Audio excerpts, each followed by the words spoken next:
Hello, everyone, and welcome to our end of year community town hall. I'm Matej, the head of partnerships here at Oasis, and I'm joined today here by Yerne, the director of the Oasis Foundation, and Tadej, director of engineering here at the Oasis Foundation. Hi, guys.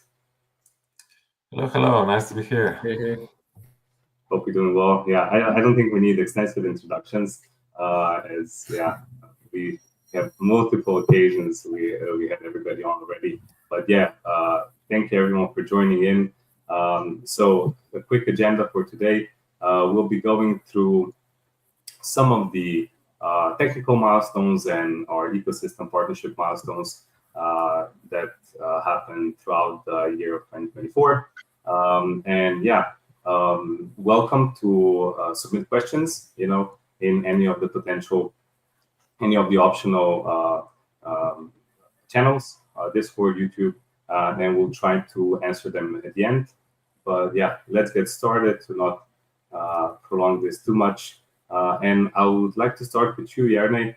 Yerne, you lead our Oasis core development, besides being also the director of the foundation. And I'd love to hear, what are the kind of key highlights from the year 2024 on the Oasis core, Chirp, Waffle. There were a lot of exciting things that happened this year. So yeah, please, you can share a few that kind of stood out for you. Yeah, sure. Thanks, Matej.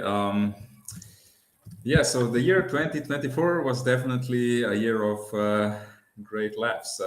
I think one of the key capabilities that we've introduced this year is actually Waffle, which brought basically native off-chain compute capabilities to Oasis, which is, I think, an important milestone that was achieved relatively quickly, given that before this year or before the middle of this year, we didn't actually have anything of this variety. And definitely from that, first for starting with SGX, which is what we've known and what we've built our entire on-chain confidentiality world on, and quickly moving beyond that, and then expanding the compute capabilities with Intel TDX, which makes many exciting things possible with Waffle apps. Also paving the way for GPU-T support to unlock AI use cases and so on. So definitely these things were one of the key milestones that we've achieved. And this also opens the way, for many cool and fun dApps to be built on top of this. And yeah, of course, we're not stopping there, but maybe about that a bit later. Then maybe the next thing to highlight is definitely on the security front, improving, there's a lot of talk about, in the among the Ts are now a hot topic, but also, the T vulnerabilities and so on, and how to address different attacks. And of course, we're not asleep in that area as well. So we've been working on this MPC protocol called Chirp, and we've this year basically finished the implementation of a Chirp-based key manager protocol, and also had this internal audit of the whole thing, so that it's actually ready to be used. And I've went into detail about this in one of the past episodes, so to say. So maybe just to highlight that this enables moving beyond the threat model of just a single T being compromised. That should not actually compromise the security of the entire system. So definitely something that we're also thinking about. So and then go ahead.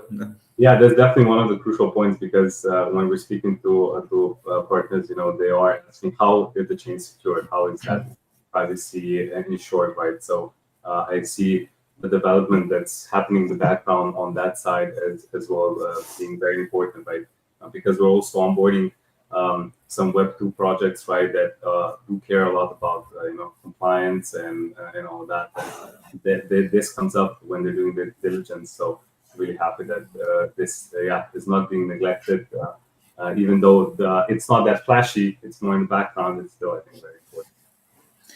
Yeah, definitely. Like in the security world, it's not like there's no single technology that like magically solves everything. You know, like there's no 100% security. So it's only defense in depth by combining multiple different technologies. You know, like in this case, it's like MPC and TEs, and then also other things. You know, so that's what we're always thinking about and deploying, right? So yeah, that's.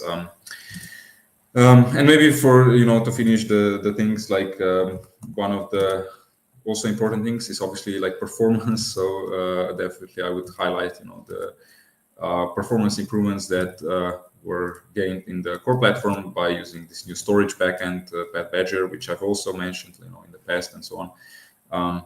But yeah, that's something that's now been deployed across most of the nodes in the network and so on. So that's also nice to see that nothing broke. Yeah. And also, I think now with the updates, I think we managed to transition out to the updates without downtime, right? So this year, so I think we had one that was crucial in this pivot, right? And now we're able to upgrade the core platform on the go, basically, right? Right. So basically, yeah, this year we've seen many upgrades, but maybe nobody has actually noticed them because they basically were done without any interruptions. So that's a very nice thing. Definitely something to highlight as well. Yeah. Also, like more of a backend in the background thing, but very important for the DApp ecosystem, so that basically everything continues to function without any interruptions. Yeah, exactly. That's one of the key things, right? That dApps can be sure that their DApp is running 24/7 basically without interruptions and without having to answer user questions about why is this down, when it's not working. So and we kind of saw after that how things are running fairly smoothly. So yeah, great job there. Okay, I think we can now move to today, who will talk a bit more about the kind of dApp development tooling around Sapphire. So yeah, today please share what are your kind of key highlights for 2024 when it comes to the Sapphire ecosystem. Yeah, I'm happy to. I think one of the things perhaps that in hindsight we tend to forget is basically like the Sapphire and the supporting tooling was made much smoother in this year. Like, there were a lot of updates. Like, also, I think like there was significant usage of Sapphire. So like, I'm sure Mateo will talk about, but like just to highlight, I don't know, Predictor, and then like Illuminex launch early in the year, and then I think later in the year there are like a lot of things being deployed here. And yeah, we made that, I think, like smoother by improving the SDK, the docs, providing more demos, improving the local developer experience by providing like Sapphire LocalNet and being in like Docker and all those things. Improving the Sapphire release process, like all these clients, like toolings and stuff. Adding tests so that like we know when things break, or like if we release them, that we know that they're working. All those things I think are to me like perhaps not as like a thing to be like singled out, but like just like the whole Sapphire being much more mature and used and like ready. Perhaps like on a like a related note, like I'm actually happy to say like yeah, it was this year that like we had a partner, I think Datadog, right, using Sapphire and creating their own paradigm, which also I think like proved that the things we did, like the SDK, the paradigm SDK, and the supporting things are modular enough that like a third entity can take it and like they can launch their own paradigm with a set of own features, like I don't know, using a stable coin for like gas token or other like different features that they use. And I think also like just adapting our end user focused applications like Explorer and our indexer Nexus to be easily able to handle another paradigm with a few differences, right? So yeah, I'm very happy about it on the Sapphire, and then like if I look more like from the, let's say, retail or like end user that's coming to our ecosystem, I would say perhaps I would highlight two apps. So like the Rose app, basically like it's a Sapphire native app. So like you connect your, let's say, MetaMask or any other Ethereum wallet, and you can easily move tokens like from a crypto exchange from any other consensus wallet and have it readily available in Sapphire, which I think like will help remove friction for new users coming to Sapphire, right? And then the other simple thing was just like, why not stake directly on Sapphire and not like need to stake on consensus and then use Rose on Sapphire. So we also added that. We'll extend it in the future as well. And then just like I think in this week, like we have everything in one place. So like the Nexus and Explorer instances have all the consensus and Sapphire and Emerald data. So like you can browse your like history, like everything in one place. So yeah. Yeah, I perhaps think like here it's important to know that basically we have kind of two audiences, right? That we are working for, or marketing to as well, right? There's this developer audience which are our primary customer, right? Because a user can't really use the Oasis network if there are no dApps deployed on it, right? So we need to work on smoothing the developer experience, and as you mentioned, we did quite a bit here, right? And I do agree, it's very important, right? Because if the onboarding for dApps is not easy, right? There are hurdles there.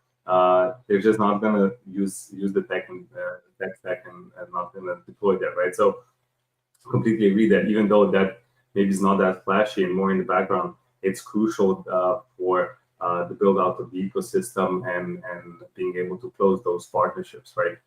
And then on the other side, you have this, let's say, more end user retail focused aspect where maybe, the things are not, how should I say, breakthrough development, right, in terms of advancements of the protocol. But I think there are crucial pieces of the puzzle that kind of help with the user experience within the network, right? Yeah, I totally echo that because I think like perhaps like some people could be confused with like like why like do we need to invest in all these things. I think like the reason is if we like sort of have batteries included, meaning like providing like the Explorer wallet and like all this let's say table stakes environment, then like somebody with a great idea can actually come and the rest will sort of be taken care of. And we also need to grow the community because like I think we'll talk in the future about it like later in this talk. But one of the important things when I guess developers choose a network is also like what's the community size, like what's like the unique value proposition, all these things, right? So I think it's important to cater to that as well. Actually, if I'm not mistaken, we are still the only confidential EVM production for now, right? So I guess the UVP is still there, and obviously with that there is a lot of development that we need to do ourselves, right? Because you don't have general tooling that supports confidential smart contracts, right? So I guess we can say that here we're kind of paving the way and paving it forward, yeah.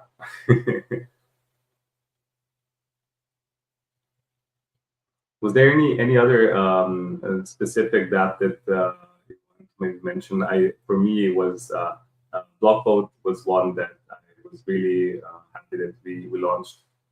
Maybe a little bit selfish, but yeah, from the BD perspective, we kind of identified that there's a lot of missing opportunity with all the DAO tooling where they don't offer confidential voting, right? Because if we look at how we conventionally vote, it's always you don't talk about how you voted. You want that thing to be private. And now here in crypto, we're very used to everything being very transparent. And then peer pressure comes in, swaying of votes, with large stakes, it's also a big problem. So for me, the development of Blockvote was one great initiative. I think that was spearheaded by our Harry, where we created a DApp. Maybe you can speak more today here about Blockvote, or I can share a bit from the commercial side. No. Actually, I like it that you reminded me that I forgot about it, because it's a lot of things. And I also think it's a great use case because it shows I'll say firsthand how real voting should be done, because currently doing voting on chain actually is a bit of a, let's say, strange affair, where it's everybody sees everyone's votes in real time, perhaps even before they are committed, so in the mempool even. So so I think our unique value proposition really helps here. And the Blockvote, I think what I like about it the most is it's actually uses OPL and it's cross chain, so you can basically plug it in and use it as a DAO, or I don't know, from any other app that you might be having, and you need to have some sort of voting, and you can just plug it in, and Sapphire part will be used to tally the votes confidentially, and you can configure then how the votes are then revealed. Perhaps everything is revealed, perhaps just the outcome. So I would just perhaps if we can paste links, people should just go there and create their own poll or vote. So it's vote.oasis.io. So it's really I think it offers a lot of flexibility because, as you said, right, you can decide how the results are revealed. You can also sponsor gas, so the UX is seamless for users. It's like interacting with any other polling Web2 app, right? But votes are still confidential and on chain. And what I liked about it, that it can be used as standalone, right?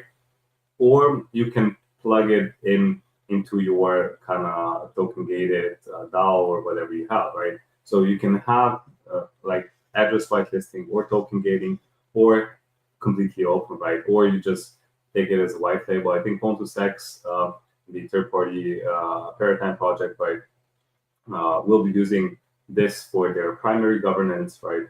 Because it's a fully fledged application, but at the same time can also be used as an extension of the existing tooling, right? So I think it's very convenient that way, right? So it doesn't force you to kind of, if you already have your DAO governance set up, it doesn't force you to really, you need to transition at day one, right? Just to use this, but you can use it as a side thing. And I think once people will start to use it, they will want to transition fully, right? Because if you have that option to have the flexible confidential voting, why wouldn't you use it, right?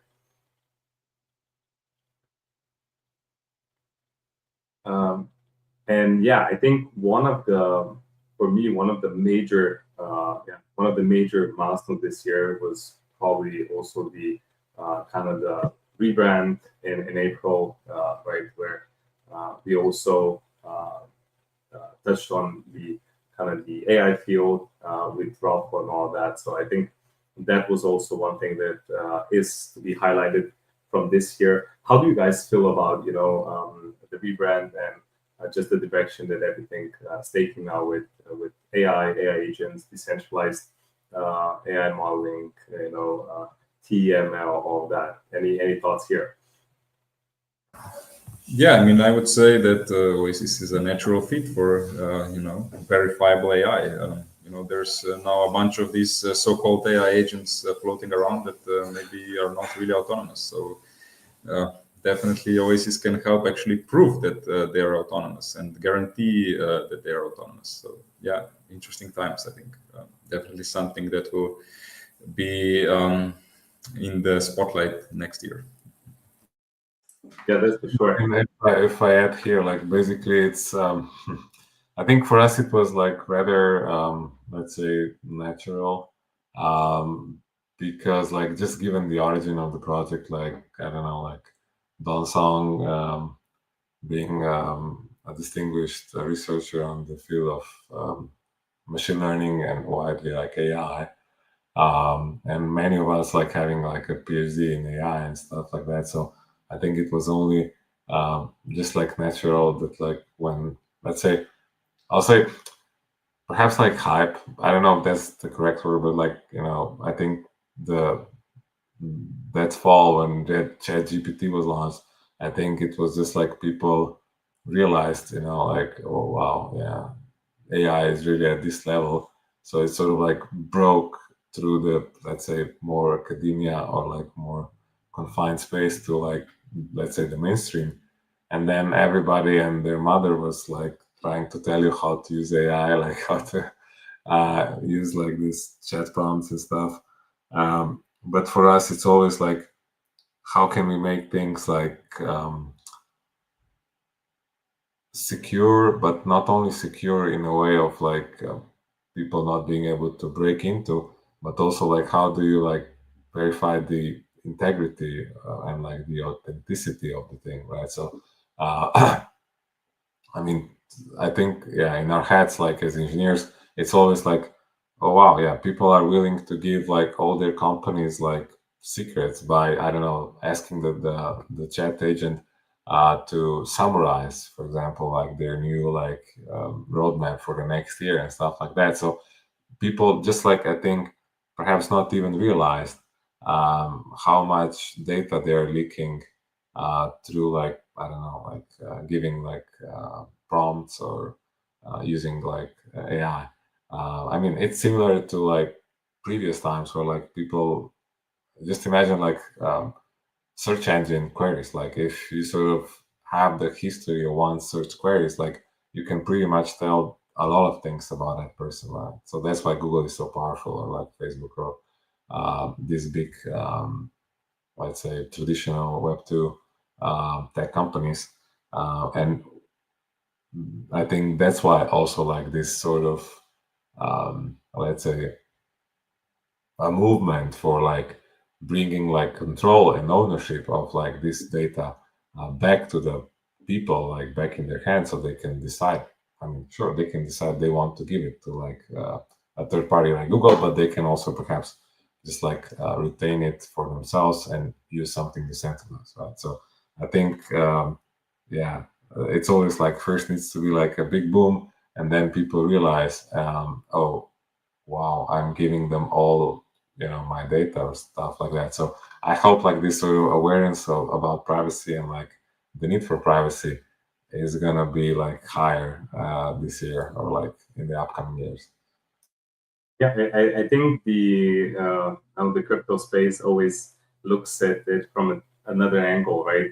I can share from my experience, right? I was in Amsterdam in I think it was September, or it was October, I think, for the World Summit AI, right? Which was more of a traditional conference, right, with enterprise attendees. You had everybody from Dell, HP Enterprise. I'm not sure if NVIDIA was there, but everybody was an NVIDIA partner, right? Because that was the buzzword of the year, probably on the GPU side, and then ChatGPT, obviously on the LLM side, right? But it was interesting to see how the discussions were more, about how companies can integrate this AI model, this AI agent, that, right, into their work streams, right, to offset costs, to streamline the processes, to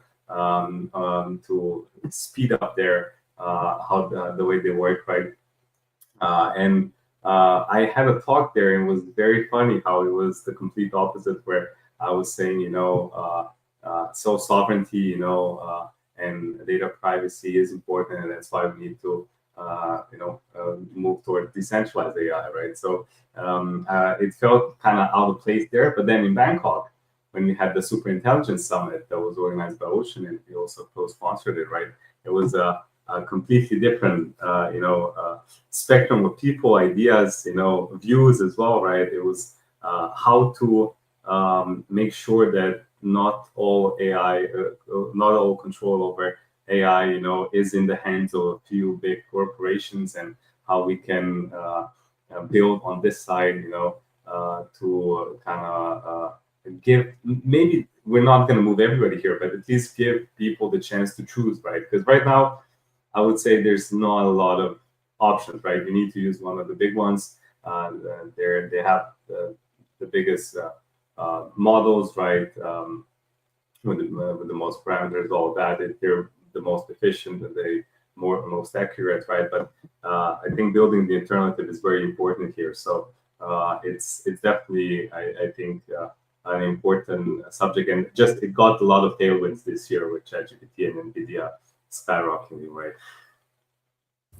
Yeah, it's not that it's just that it's important, but it's this end game technology, so it's very important who has control. So it's ideally it would be decentralized control, right? Which is what Web3 is all about. So if, we should definitely try hard to make it happen.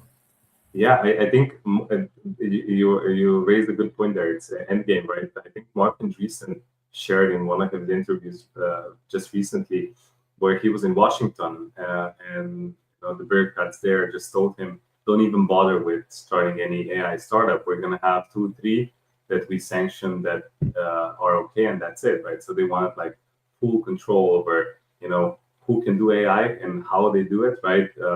And I think, that's why building this alternative is truly important. Yeah. Also, I think to give some hope to let's say the decentralized let's say underdogs, right? I think to remind people what's the world's most powerful computer, let's say network, it's not a single computer. I think it's still Bitcoin by far. I think it's larger than the size of clouds of Amazon, Google, Microsoft. So I guess there's still hope that decentralized, I don't know, ethos and people sort of collaborating, even let's say who has control of producing a large language model, right? So it's you need an outrageous number of resources to build it, right? And it takes months. So I think only if people and if we make networks that are easy to deploy, and if everybody contributes a little piece to this big mosaic, then things can be made in decentralized fashion. Otherwise, it's not possible to compete. Yeah, that's a very good point, and I think we see traditional markets coming around with Bitcoin, right? There's a lot of interest there. Countries talking about creating, Bitcoin, strategic Bitcoin reserves and all of that. So I think there was even a proposal from a French EU Parliament member. She proposed how is EU thinking about a Bitcoin strategic reserve, similar how the US is now thinking one. So definitely agree that it's not all doom and gloom, but there's work to be done, and I think we're going to be working towards a piece of it as well. So moving forward, I would like to share some updates from the growth side of things as well. The ecosystem, the community, the events, kind of what were the major things that we saw happening in our ecosystem. To highlight maybe a few of the projects, I would say definitely, as the lady mentioned, Ocean Predictor this year really grew, and they're doing really well with really large volumes on Sapphire in terms of how many predictions they have, and they're, I think, actually following their strategies I don't know if it's including fees or excluding fees, but there is possible to be profitable with those strategies. So I guess predictions are of quality. The data scientists that are contributing, are the real deal. So people, if you haven't yet, go check it out, see how things are working there. And yeah, they're using Sapphire for submitting the predictions in private, and then traders can purchase access to those predictions so they can trade off of that. So I think it's a really well created system with the right incentives for both parties. So that's definitely one major gap on Sapphire. And they are actually extending their integration with Sapphire with Ocean Nodes, which is a separate prong within Ocean, where they're working on their compute to data model. And I think the Ocean Nodes actually now use Sapphire for encrypting the data, and then they can have NFT-based trusted nodes list where the nodes decide who has access to that data. And now they're even paying out the incentives in ROSE. So great on that. We actually contributed some of ROSE for the incentives as well, and the program is still running. So do check that out as well. We had Midas deploying their empty bill contracts on Sapphire, so people can now get actual TBO yields natively on Sapphire. That's also a great team, very experienced in the traditional space, and now they're moving into the tokenized T-bills sector. And yeah, see a lot of potential there. Even maybe for some more risk-averse people, the setup is really, how should I say, really not secure in a sense, because there still needs to be a custodian that holds the T-bills, right? But it's set up in a way that it leaves minimum counterparty risk. So that's really nice to see. And maybe one to point out that was quite big this year was also Apylon with the embedded wallets, where the demo that was made internally on how to do account abstraction on Oasis, right, which is slightly different, where you can actually store private keys on chain. They went and built the whole SDK and also offered this as a service. So great to see that developing. And as I hear from them, there's a lot of interest, especially from the Web2 space, where people are not used to setting up MetaMask wallets or Rabbi wallets, but like more maybe the passkey or Google application or something like that. But Apylon with the embedded wallets can offer that seamless onboarding with the security of Web3, where people still have that non-custodial aspect of the wallet, right? So that was one of the great launches of this year as well. Obviously, we mentioned Pontus. They're gaining a lot of commercial success now with the partners such as IONOS, Airbus, and Nosedive Space. So happy, excited to see what the next year will bring for them. We also had the Oasis and Pixelgram joint grant program for the games, right? And here we gave two grants to one was Null Games, which is Sapphire trading card game, and they actually won a competition. I think it was Asia CoinFest, which was sponsored by Guild Games, which is quite a big project in the gaming space. So happy to see that they also saw potential in that game. The other one is CryptoFights. I think it's a fantasy combat game that has some aspects of D&D. So yeah, it's going to be interesting to see when those things get launched. And if we maybe also mention a few native deployments, right? Accumulated Finance this year with Liquid State Throws is one great project launching that will unlock, I think, a lot of liquidity that's currently kind of locked in or staked on the consensus layer, and will now be able to be brought into Sapphire, right, to be used across the ecosystem. I do invite people to go check it out, see for yourself. And this is something that you would potentially use, try it out. I definitely have used them, and it's a great experience. and with more development within the ecosystem, I think it's going to be even it's going to prove even more useful. We also had the Nebi DEX launch. Since Illuminex kind of moved from their version 1, which was the private DEX, to version 2, which is now a more privacy-focused wallet, and they were squashing private transactions. I think Nebi is a good addition to the ecosystem that will focus on the DEX aspect of things. I think one of the highlights for them is also that they have this MEV resistant trading, so people won't get front run on their trades. So great to see that. And then we also have like Torn, which does the private stable swaps. So that's going to be interesting. I think they're initially now they're deployed on Sapphire, but I believe they will also go cross-chain. So yeah, stablecoins I think represent quite a big portion of the market. So it is definitely a very important part of the sector because some people don't like too much the volatility, right? And stablecoins offer that safety or peace of mind, right?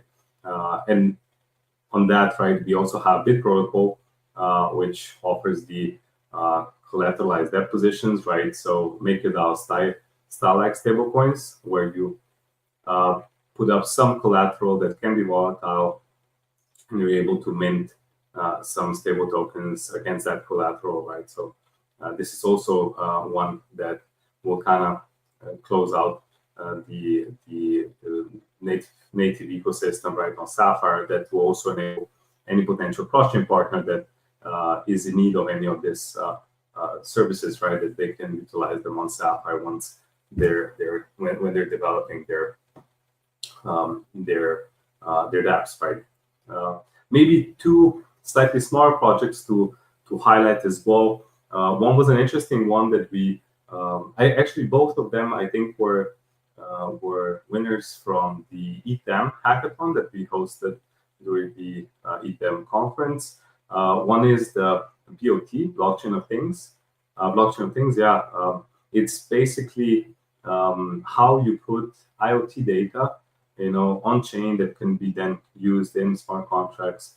So that was an interesting proof of concept that we funded with an additional small grant. So we kind of got a more complete proof of concept that now any other project can use. And I think it was like a fun thing to showcase how these things can be combined, right? Because even though IoT maybe was a bit hotter a few years ago, right? We have a lot of automations within our homes, within companies, and having the verifiability of this data, on chain is definitely in some cases needed and welcome. So that was a very interesting one. And then the other one is the 0x2FA, where that was also one of the winners at ETHDAM, where you're able to store your 2FA secrets on chain, right, and have them fully decentralized. And the only thing you need is access to your MetaMask, right? So you don't have to worry where you're going to store the secrets, right? The secrets are on Sapphire in private, and you can retrieve them as long as you have your MetaMask access, right? And I think this is a nice way to showcase how Sapphire can be used, right? And to move away from all of these, potential, honeypots for 2FA secrets and passwords, right? So yeah, quite a few interesting projects that came to production this year, native or slightly more cross-chain. But maybe I touch on, if I missed any, Vjernik, today, anything to add here? I think a good summary of everything. Any special one that you really liked, or you were excited to see come online? Yeah, perhaps one I don't think before Blockvote or perhaps even Blockvote was after 0x2FA. I think actually having a use case where let's say, just like, users can rely on Oasis network for some of their just like like usual stuff, which is like secrets. So like I think like such things we need to like also think about in the future. Like why? I mean, I'm sure you guys recall like this LastPass and like OnePass, and like they were exploits, right? So like why would you like trust your secrets to like a centralized entity, and perhaps you want to rather rely on the cryptography that's powering like Sapphire and smart contracts. And I'm not sure if you saw, but on Twitter you can still today, and I think it was just recently that still some LastPass exploit, the exploit from LastPass that happened a while back. Some wallets are still getting trained from that exploit, right? So I guess so the attackers kind of waited maybe for the wallets to to get bigger or something. But I do see that it's coming from the same exploit where the wallet is just trained for no apparent reason, right? So yeah, I guess people store private keys there of their wallets or seed phrases, right? And are now getting trained just like that. Of course, yeah, like I think it's like you need to like I guess like people are just like perhaps like don't give enough education or importance to like these topics, but like I guess like if they would knew like how these things can then be like exploited, they would not have just like trusted like all their secrets to like a centralized entity, or would want to use like a combination of like they hold like a key share, like you hold a key share, or like a third party holds a key share, and we are like in a much better position. I think Ledger is sort of trying, like they got a bit of backlash, but like they're trying to, like perhaps like you don't want to do like full self custody, but like sort of like do shared custody. So yeah, let's see how this space develops. But like we are surely positioned to cater for these use cases. I think like if we don't have a grant for it, we should just like create a simple password manager that's backed by Sapphire and just like offer it and like see. yeah, I think the 0x2FA is actually a good candidate to maybe put it to a more vigorous testing in terms of security, right? And then offer it to the community potentially in the future, so they can use it as an alternative to all of the regular. Because I know a lot of people use, let's say, Google Authenticator, right, and back up their codes to basically the Google account, right, and then if your Google gets compromised, your 2FA doesn't really help you anymore, right? And Google accounts did get compromised. I mean, people get, it doesn't have to be a security breach, right? Social engineering is very tricky nowadays, right? They're getting better and better. So a lot of people, just kind of unfortunately give the access, right? So yeah, any way we can help here, I think it's a win for the community as well.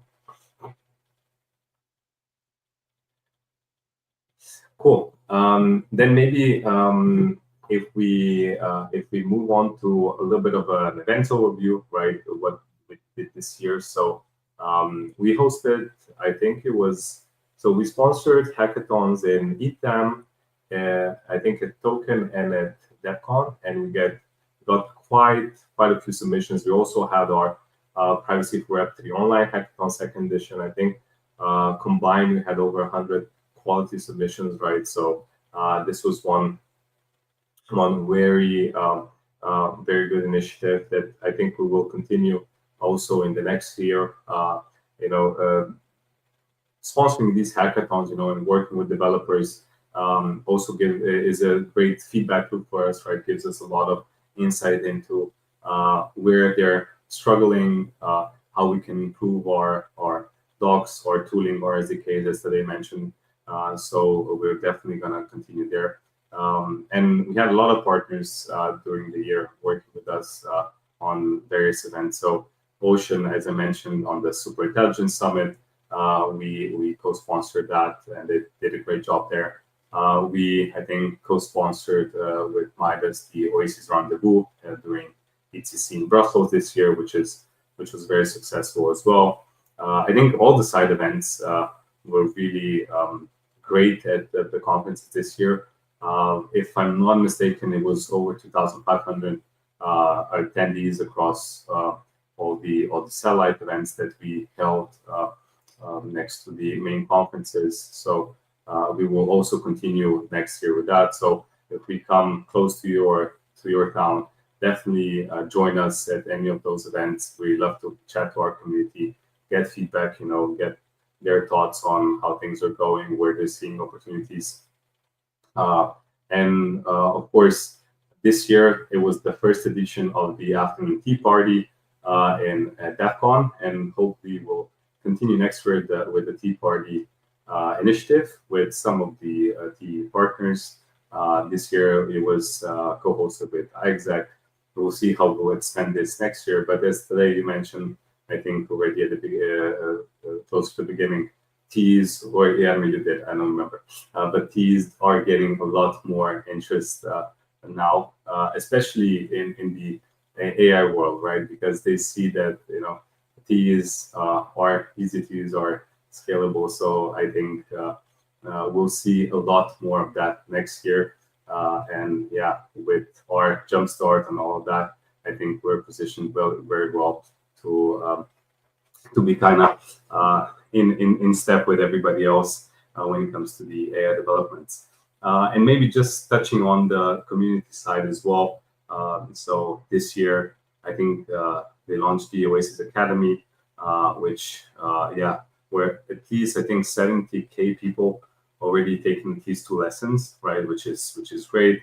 The community team is really honing in on trying to educate people on everything related to blockchains, privacy. So if you haven't checked it out yet, do go there. It's Oasis Academy, and have a look at those lessons. And I think we also this year we revamped the Sentinels program.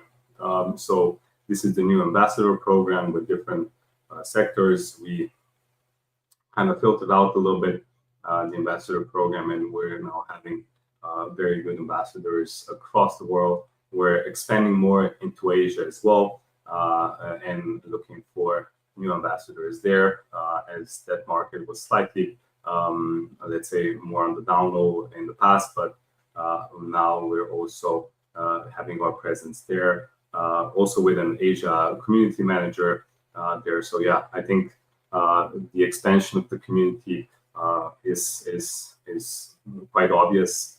And I think, maybe mentioning also the Privacy Now podcast that Michne, our head of community, started this year. And I think it's a very good one, where it's not even, that it's not branded as Oasis, right? But they just focus on all the important topics around privacy. I think, we had Trent this year. Then we had a partner, a researcher from IExec. I think the latest one was privacy, women in privacy, which was also very well received. So do check out that podcast as well if you haven't yet. But yeah, I think that's on the what was happening this year on the community side. Did I forget anything that maybe you two kind of saw as really big this year on the community side?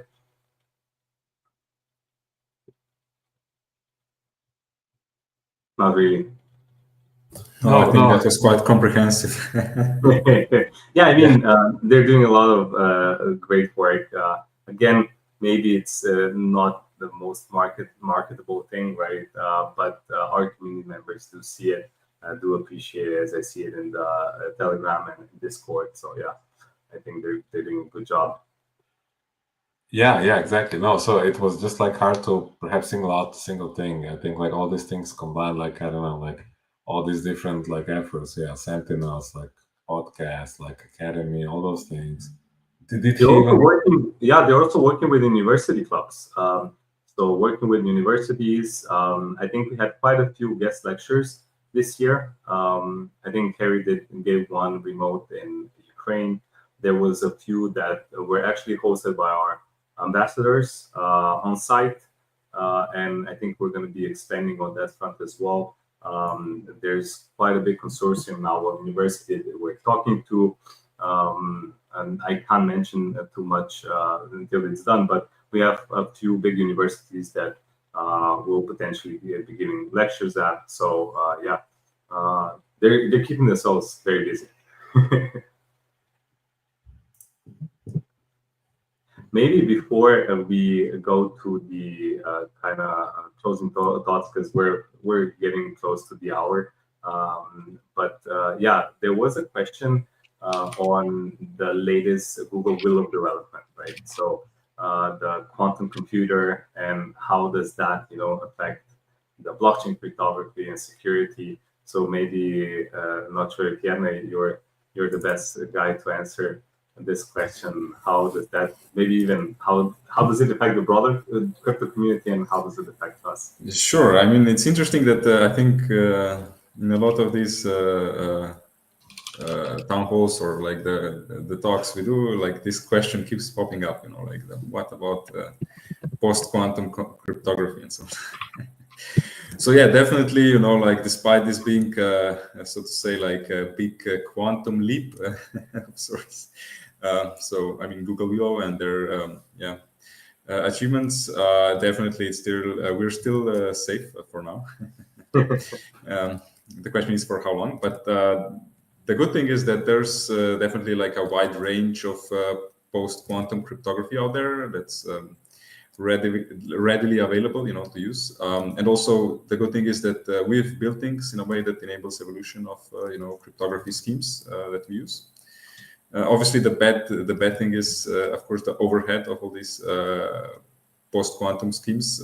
So while we're keeping a close eye on those on developments there, it's still maybe something to experiment with, but maybe not put it too widely in production, just due to the overheads involved.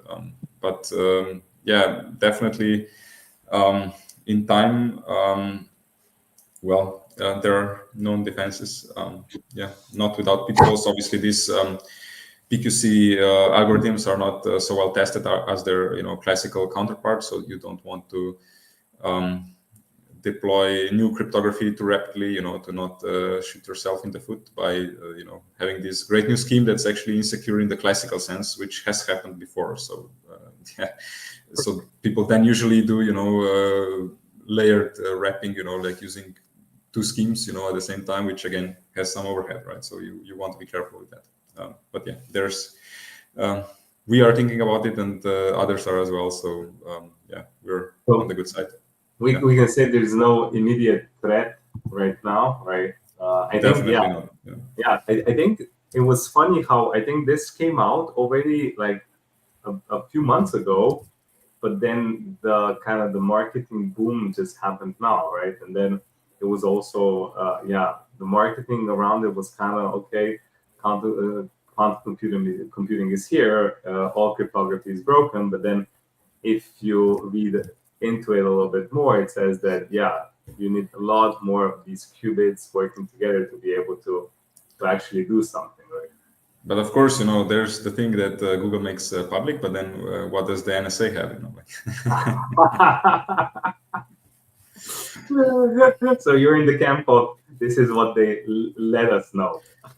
No, I'm just kidding. But yeah, definitely, like there's possibly some developments that are But I think also the recommendations, for the future is you move to post-quantum cryptography. So from NIST, from NSA. So definitely, yeah. No, for sure. I mean, and I think here the whole sector will be looking at it. I probably Bitcoin will be one of the challenging ones where I guess that will require hard work, and we know how those. No, it can be done incrementally. I mean, things can be done incrementally. Like there are ways. Yeah. Like that's not a problem. But yeah, obviously it would be a problem if it suddenly happened. Oh no, all classic cryptography is broken. I mean, that would be So but that's why evolution is important. So we need to slowly, iteratively prepare for this scenario. But obviously, as I mentioned, it's more important that also we don't shoot ourselves in the foot by deploying exciting new cryptography that does not actually work. So we should be careful, and anything new in cryptography should be, very carefully evaluated. Sure. Yeah. I mean, just like to add to what Renee pointed out is like, sure, like you can use like this post-quantum cryptography, but like at the trade-off of like perhaps larger private public key size, like more computational power to like verify the signatures. So like I think it would be actually a big waste of resources if everybody would start using something that's like, I don't know, way more secure than like currently, like to our best of our knowledge, somebody can crack in like some, let's say, to the best of our knowledge, like still unreasonable amount of time. So that's why, like, for example, RSA was like the first, let's say, private key cryptography, which required like keys of size, let's say, 2000 or 4000 bytes, bits, compared to like ECC, where like you have like a lot smaller key size and like faster computation. So that's why like all, like, let's say, heavy users of cryptography, which blockchain is, transition to like ECC cryptography, because like it could provide like the same level of let's say security. So basically, when they try to prove something, they want to reduce it like to what kind of, like, is it like 128-bit security or what kind of security it provides. And just like to be practical, like I think I read somewhere that the Google Willow chip has like 105 qubits, and like to crack Bitcoin you would need approximately like 13 million qubits. So like something outrageous to then like be able to like decrypt it in like one day. So yeah. Also, not all qubits are created equal, so it really depends on what kind of a quantum computer you have. One of the major achievements is also this error correction scheme that they're using for the qubits. Yeah, exactly. How I guess how they can work in sync also, right? And also like the problems are just beyond blockchain, like all the, let's say, secure things you use like for your banking, like online shopping, all that stuff, that's gonna break as well. So like it's like, yeah, it's we have bigger problems if like somebody comes with a maybe we move to a more immediate timeline, 2025, and kind of what you see, the developments that you see next year. I guess post-quantum computing post-quantum resistant computing cryptography is not on the timeline just yet. We'll follow the developments, but it's not in the primary focus. So yeah, maybe you share with us on the more core platform ROFL side, what are kind of the plans for next year? Sure, maybe some things that come to mind. Definitely, in terms of ROFL apps, there's the thing that we need to solve two main challenges, to enable a really quick proliferation of ROFL apps. And this is, on one hand, it's improving ease of development, and that will happen with DDX container support, and then maybe even introducing things like ROFL functions. That's even like something simpler, to develop in. But even introducing the containers will make it basically as easy as deploying your Docker container to build ROFL apps. And then the second thing is improving ease of deployment. So to make it easy and cheap to run ROFL nodes. This includes things like ultralight stateless nodes that don't require a lot of storage. Then things like automated bundle distribution, so that upgrades are like basically nobody needs to care about those. They will just happen automatically. And then also, having maybe a ROFL app marketplace, to actually buy compute and, like just pay on chain, buy some credits to run your ROFL apps, and, they will just get to run somewhere, and you can verify that they're actually running the correct thing. And that will, both of those things, if we solve those, that will enable really quick proliferation of ROFL apps. And as together with that, of course, also using the Oasis network. And then immediately, going hand in hand with that is also, finally GPU-T support for the Raffle apps to enable fun AI use cases like really autonomous AI agents and so on. And yeah, those would be like top of mind things for next year. Besides the usual performance and security improvements that are happening continuously. I mean, and these two are also one of the main things that we're looking for from the growth side, right? Marco can't wait to have TDX on mainnet, so we can onboard all those partners that we're speaking to. And as you said, right, the simplicity of the deployment is a crucial part here, because everybody's focusing on their thing, and if we can make it very seamless for them to use Raffle apps, I don't think there's any reason that they wouldn't, right? So yeah, excited for this, and yeah, happy. We'll be very happy when this is live. So we really hit it hard. Today on your soon. Today on your side on more self related topics where the user facing. Yeah, so I think as we mentioned several times today, it's like we have, I guess, at least two community or two communities, and one is our developer community, which are builders, projects, teams that work on bringing something that uses privacy then to the second audience, which is the general user audience. Some people call end user, perhaps retail. We have different terms, but mainly, we are focused on perhaps there's a third user base, which are perhaps just holders of ROS or believers in privacy. So but for that use case, for that particular, let's say, user segmentation, I guess we want to convince them that besides holding, it's also great to start using the network, because it gives you immediate value.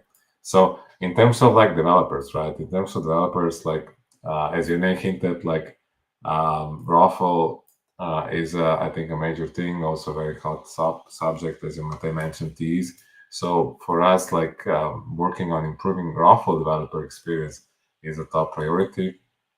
So for example, what we discovered with just having Raffle out there, and people trying it out on hackathons is it's hard to have a portable machine that would have SGX or TDX support, right? So or even those machines are currently expensive.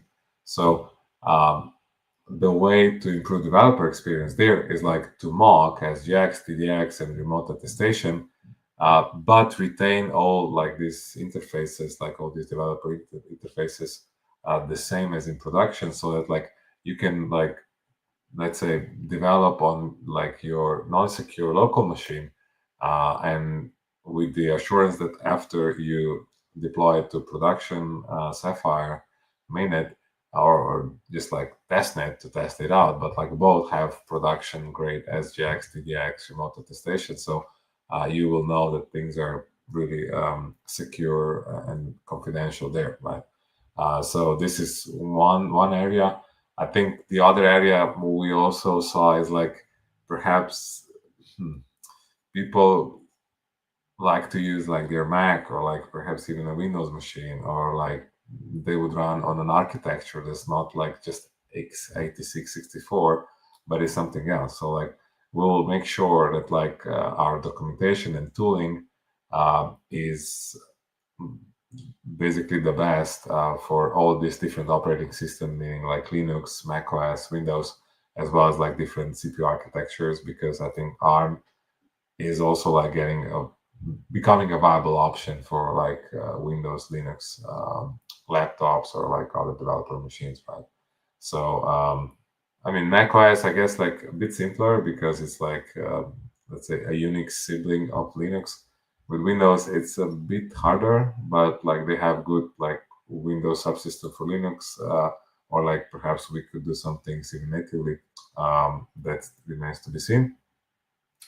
Of course, for people to like start like building their Raffle apps, I think a good thing would be to have more examples. So I don't know, top of my mind, like we'll I think create like a cron example. So like imagine you have a service running in Raffle that observes a smart contract and like it triggers actions based on like smart contracts events, or like just like block height or like some balance change and all those things. So to make, let's say, an easy cron job with Raffle, or perhaps like I think an example with like, since we said like all these large language models are becoming very popular. So if you really want to like, I don't know, make your prompts private, or like or have attestation that like really like your prompt was only used for that thing, and like the model is exactly that model, we can do that in Raffle, and we'll make, I guess, like an example that uses some open source model like Llama, and the model will be then like executed inside TDX. User will make a transaction with a chat prompt, and like basically like submit that transaction to invoke a smart contract, and then the Raffle will observe the smart contract's events and perform the desired like inference or this chat prompt, and pass the results back by writing them into the smart contract state, for example, right? So I think like on the Raffle side, we really want to make sure we remove this developer friction as much as we can. If I miss something, Renee, just like chime in.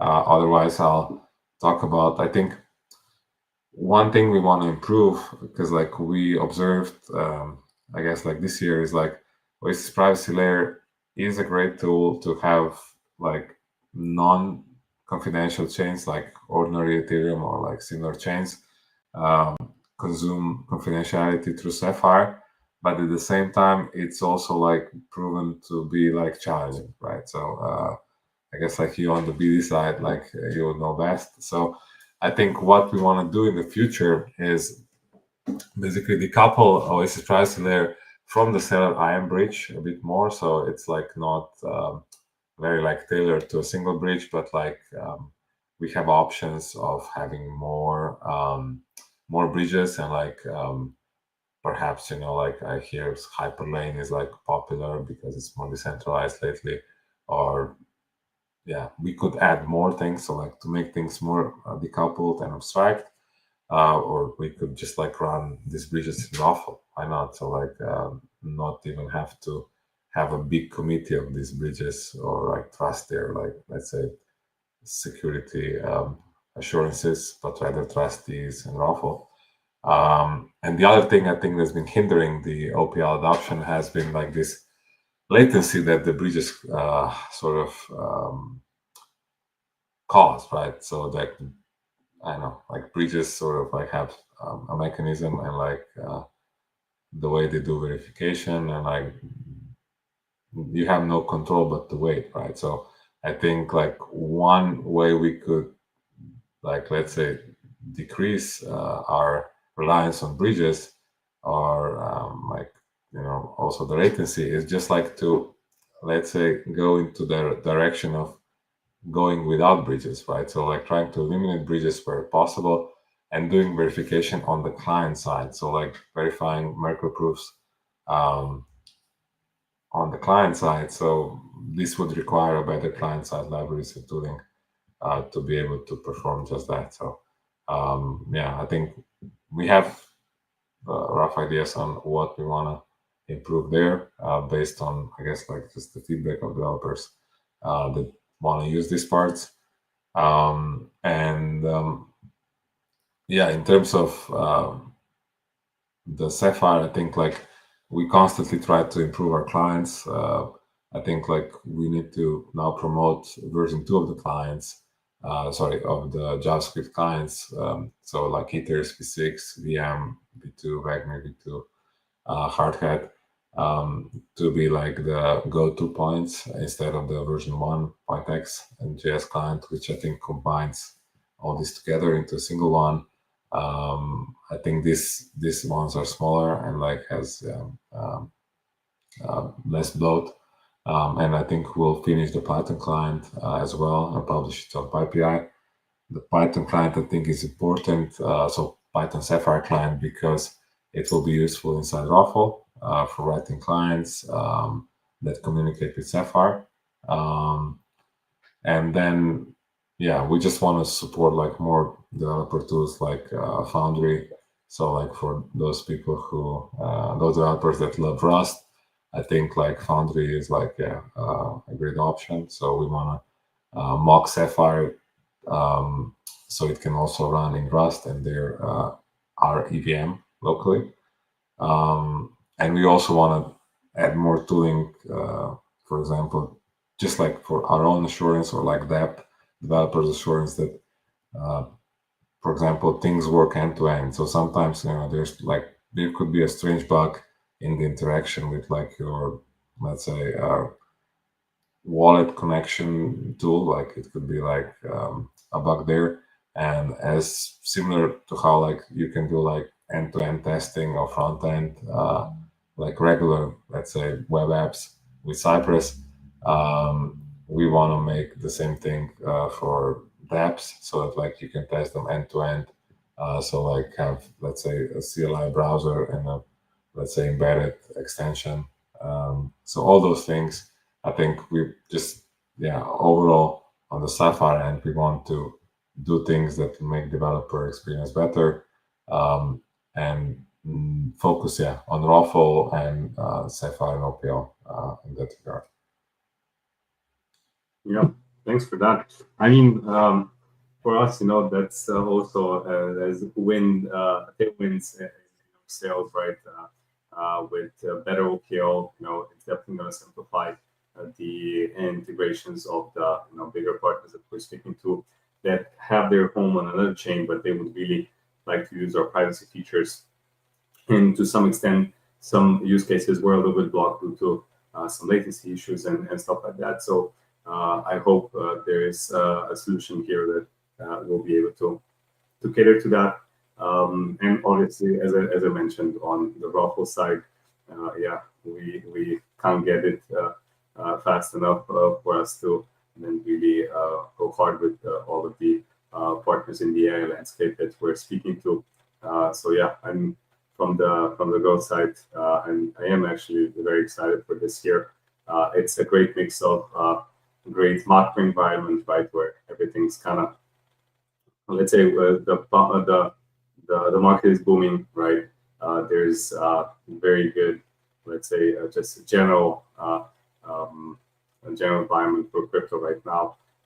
We're in our 4-year cycle. We're also in the best year if you follow the 4-year cycle theory, right? So I think 2025 is positioned to be quite an explosive year for Oasis. I'm not sure if there's anything else you wanted to add here.